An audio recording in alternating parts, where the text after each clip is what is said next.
Estamos de vuelta, amigos televidentes, en el corre-corre del interín.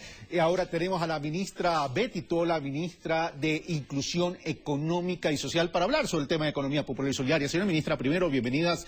Muy buenos días, gracias por aceptar la invitación, sobre todo para tratar un tema que es tremendamente importante, porque estamos hablando de la base social. Economía popular y solidaria, o como me gusta decirlo a mí, economía social y solidaria, para no poner alguna etiqueta a esa base social.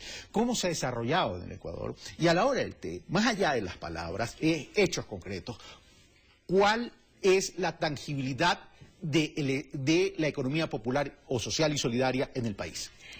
Buenos días, un saludo cordial a todos. Yo creo que durante estos años del gobierno de la Revolución Ciudadana hemos avanzado de manera importante, primero reconociendo el sector en la Constitución, pero luego durante estos años y en materia de implementación de acciones concretas, diría, una es la institucionalidad que hoy reconoce y da soporte a este sector. Tenemos la Superintendencia de Economía Popular y Solidaria, el Instituto de Economía Popular y Solidaria, encargado ya de la implementación concreta de la política pública. Tenemos la CONAFIPSE, que es la entidad que da soporte a todo el sector financiero y financiero popular, pero también, diría, tenemos todo un conjunto de instituciones como el Ministerio Coordinador de Desarrollo Social, el Ministerio de Inclusión Económica y Social, que tenemos un rol fundamental a la hora de la definición de la política pública. Hecha la institucionalidad, vamos a los hechos, es decir, la economía popular y solidaria o la economía social y solidaria no solo es microfinanzas, pero comencemos por las microfinanzas, es cuánto se ha colocado en los años que tienen vigencia esta institucionalidad. Bueno, recordemos que esta es una institucionalidad de una trayectoria de larga data.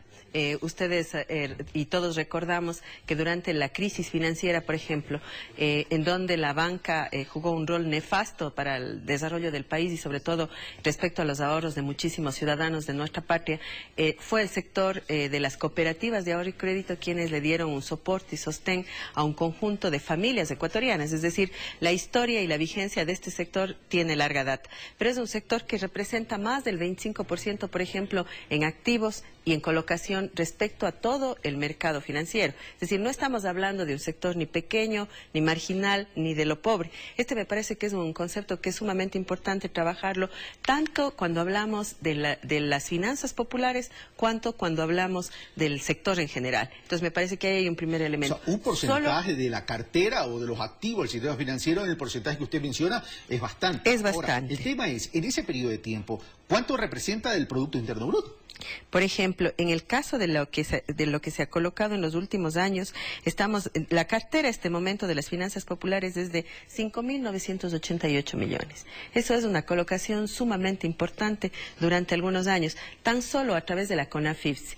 El año pasado se colocaron 156 millones de dólares. Estos son datos que representan, yo diría, un peso significativamente importante, pero quizás con un valor que lo diferencia del sector financiero privado, que es el acceso. Y ese me parece que es uno de los elementos más importantes. Ahora, si estamos hablando del acceso, señora ministra, tenemos que hablar de inclusión y movilidad social. Y en ese sentido, ¿cuáles son los resultados que han alcanzado o que se ha logrado a través de esta economía social y solidaria en temas de inclusión y en temas de movilidad? ¿A cuánta gente se ha llegado? Es decir, ¿a cuántas familias? Por ejemplo, este momento nosotros tenemos un dato que alrededor de 2.700.000 familias son socias de las cooperativas de ahorro y crédito, de las que la superintendencia considera el segmento 4, que es aquellas que tienen un mayor peso financiero en el mercado. Es decir, de ese número de personas estamos hablando a nivel de socios de las entidades financieras populares. Los datos que usted me expresa y me comparte son datos importantes y son datos de alto impacto, pero vamos a la calidad del impacto. No nos estamos concentrando en economía social y solidaria solamente en ayudar a través de microfinanzas para la subsistencia y no estamos más bien, y no deberíamos más bien generar economía de escala a través de asociatividad para crear modelos de negocio a través de la economía social y solidaria a efectos de generar ya no solo inclusión, sino movilidad que es de un estrato a otro estrato? Yo creo que hay de las dos cosas. Y eso es la realidad que tenemos en el país. Es decir, hay personas que acceden al crédito, al microcrédito para niveles de subsistencia. Eso es una realidad que está presente. Pero también hay del otro.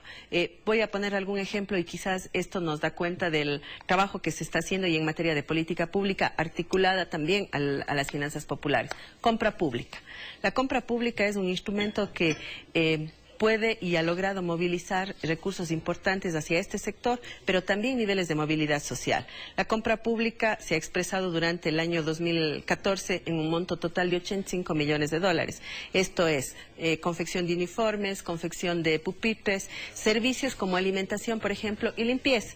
Y aquí hay ejemplos que son sumamente positivos. En el caso de empresas de limpieza en varias provincias del país, tenemos experiencias de mujeres que antes recibían el bono, que hoy han logrado, a través primero del crédito de desarrollo humano, ha habido una movilidad social. Esos son ejemplos que pueden ser altamente positivos. Pero para que el tema sea sostenible, señora ministra, el tema de compras públicas me parece una herramienta espectacular, pero para que el tema sea sostenible en el umbral, en el horizonte de tiempo, tenemos que llegar a enganchar los encadenamientos productivos al sector privado. Es decir, también, es decir, ahí nos hace falta cómo poder apuntalar a ese sector.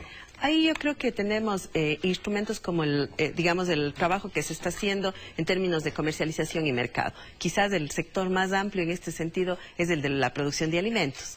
Es decir, nosotros tenemos un espectro enormemente grande de economías populares y solidarias, tanto individuales, pero sobre todo asociativas, que proveen los alimentos que los ecuatorianos consumimos. Encadenar adecuadamente hacia procesos de transformación, pero también hacia la compra pública o al mercado abierto, digamos, es uno de los elementos que estamos trabajando y que tenemos desafíos. Ejemplos como Gran Sol en Cuenca, por ejemplo.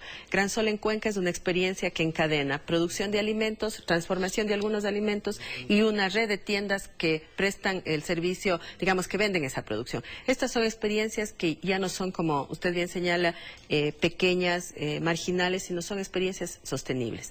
Creo, para nosotros es importante decirlo, en distintos momentos de los últimos 8 años, decisiones de política comercial, como por ejemplo la protección de textiles y calzados que se dio hace aproximadamente 5 años, las salvaguardias que hoy establecen una protección a la producción nacional, son oportunidades para este sector, porque obviamente estamos hablando de un sector que le ha apostado a la producción nacional, que le ha apostado al desarrollo del país. Señora ministra, muchas gracias y la comprometo para un pulso político, para hablar ya en extenso y poder analizar todas las aristas de lo que tiene que ver con la economía social y solidaria. Totalmente disponible. Gracias. Bueno, esto fue Pensamiento Crítico. Soy Carlos Rabascal. Como siempre, las conclusiones son de ustedes. Nosotros hacemos una pausa y regresamos con los deportes. Diego Valencia ya está listo, como en el Emelec.